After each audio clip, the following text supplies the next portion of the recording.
తెలంగాణ రుణమాఫీకి సంబంధించి వివాదం కొనసాగుతోంది. ఇప్పటికే 2 లక్షల రుణమాఫీ చేశామంటూ కూడా కాంగ్రెస్ ప్రభుత్వం చెప్తుందో, మిగతా ఎవరైతే బెనిఫిషరీస్ ఉంటారో వాళ్ళకి రుణమాఫీ అందలేదో వాళ్ళకి సంబంధించినటువంటి ఇబ్బందుల్ని పరిష్కరించి వాళ్ళకు కూడా రుణమాఫీ చేస్తామని చెప్పేసి సీఎం రేవంత్ రెడ్డి ప్రకటించారు.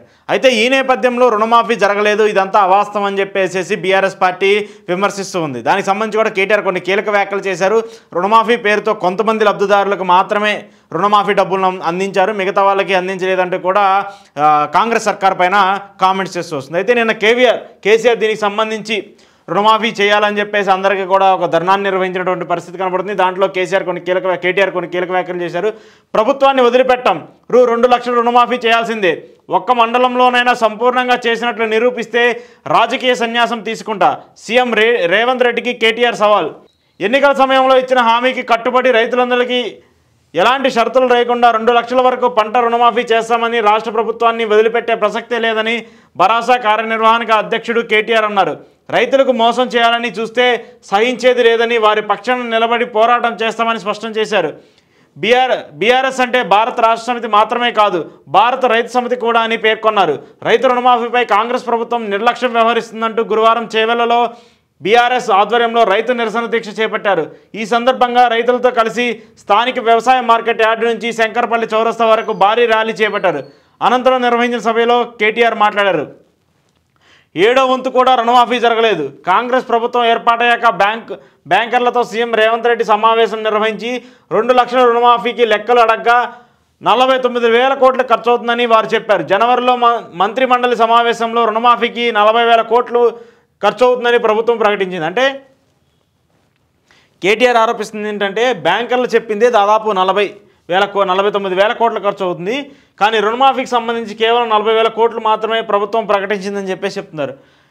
ఇక్కడ వీళ్ళు చెప్తుంది, ఎక్కడా కూడా రుణమాఫీకి సంబంధించి రైతులందరికీ 2 లక్షలు చేస్తామని చెప్పింది కాంగ్రెస్ ప్రభుత్వము. దాంట్లో ఇప్పుడు కొత్తగా కొన్ని అమలు చేస్తుంది. లేదంటే 2 ఎకరాల భూమి ఉన్న వాళ్ళకి, 3 ఎకరాల భూమి ఉన్న వాళ్ళకి రుణమాఫీ ఉండదు, కౌలుదారులకు మాత్రమే రుణమాఫీ ఉంటుంది, లేదంటే ఎవరైతే ఉంటారో వాళ్ళకి మాత్రమే రుణమాఫీ ఇస్తామని చెప్పేసి ఇలాంటి కొత్త లెక్కలు తీసుకొస్తుందని చెప్పేసి కాంగ్రెస్ ప్రభుత్వం చేస్తుందని చెప్పేసి కేటీఆర్ కామెంట్స్ చేస్తూ వస్తున్నారు. సో ఇది కరెక్ట్ కాదు కదా. మీరు ఎన్నికలకు సంబంధించి ప్రతి ఒక్కరికి రుణమాఫీ చేస్తామని చెప్పారు. ఇప్పుడు వాళ్ళందరికీ రుణమాఫీ చేయకపోతే ఎట్లా? ఇప్పుడు రైతులందరూ రోడ్డు మీదకి ఆందోళనలోకి చేస్తున్న పరిస్థితి కూడా ఉంది. ఇక మరోవైపు ఏంటంటే, చిన్న రైతులు, కౌలు రైతులు ఎవరైతే ఉన్నారో వాళ్ళకి సంబంధించి పట్టాదారు పాస్ పుస్తకానికి సంబంధించి, లేదంటే వాళ్ళ భూమి ఆన్లైన్లో ఎక్కలేదు, లేదంటే ఆన్లైన్లో లేదు, ఆన్లైన్లో సరిగా రిజిస్ట్రేషన్ జరగలేదు, దీంట్లో కొన్ని అవకతవకలు ఉన్నాయి కాబట్టి మీకు రుణమాఫీ జరగదు అని చెప్పేసి కొంతమంది చెప్తున్నారని చెప్పేసి అదొక వాదన వినిపిస్తుంది. మరికొంతమంది మాత్రము మాకు ₹1,00,000 మాత్రమే రుణమాఫీ అయింది, ఇంకో ₹1,00,000 రుణమాఫీ కాలేదు అని చెప్పేసి మరికొంతమంది రైతులు రోడ్డెక్కుతున్నారు. సో ఇలా ఒకరికొకరు ఈ రుణమాఫీ విధానాన్ని పెద్దదిగా చేసుకుంటూ ప్రభుత్వం మీద బురద చల్లే విధంగా ప్రయత్నిస్తున్నారని చెప్పేసి కాంగ్రెస్ ప్రభుత్వం బీఆర్ఎస్ని ఆరోపిస్తూ ఉంది. బీఆర్ఎస్ మాత్రము నిన్న కేటీఆర్ మాత్రం సవాల్ చేసింది ఏంటంటే, పూర్తిగా మీరు ఇచ్చినట్టు ఒక్క మండలంలో అయినా ఉన్నటువంటి రైతులందరికీ 100% రుణమాఫీ చేశారు, 2 లక్షల రుణమాఫీ చేశారని నిరూపిస్తే రాజకీయాల నుంచి తప్పుకుంటా అంటూ కూడా కేటీఆర్ కామెంట్ చేస్తూ ఉన్నారు. సో ఇవన్నీ చూస్తూ ఉంటుంటే రుణమాఫీకి సంబంధించి కొంత ఇబ్బంది పడుతున్నటువంటి మాట వాస్తవం, రుణమాఫీకి సంబంధించి ఇబ్బందులు జరుగుతున్నటువంటి మాట కూడా వాస్తవం.